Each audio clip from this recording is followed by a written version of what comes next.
आप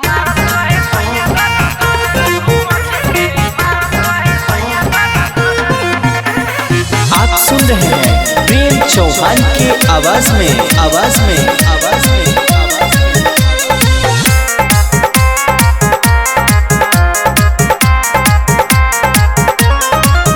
हम सैया जे गइले सुते उनकर धीरे धीरे लागल उठे। हम सैया जे गइले सुते उनकर धीरे धीरे लागल उठे।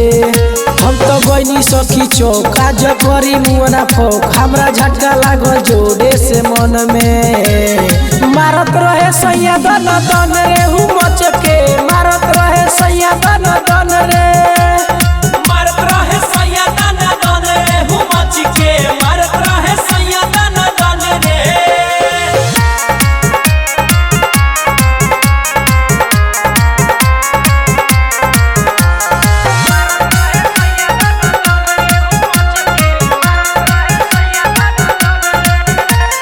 वैले जे सटे हम लगनी नु हटे लागे कि हमके पिसिए दिहन।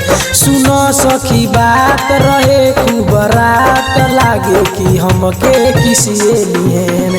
वैले जे सटे हम लगनी नु हटे लागे कि हमके पिसिए दिहन। सुन सखी बात रहे खूब रात लागे कि हमके किसिए दिहन।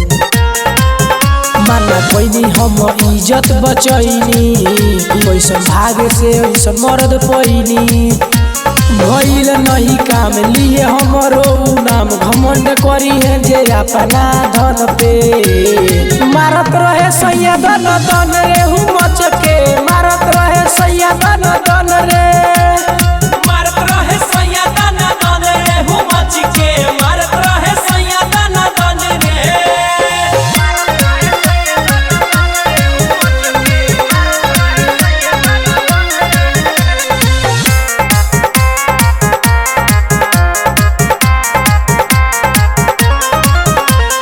सैया जी आमने हम हो गई सामने कैसे के अब हम भागी हो। शांत तनी रहे कि कुछ न कहे फिर से उनकर जागी हो।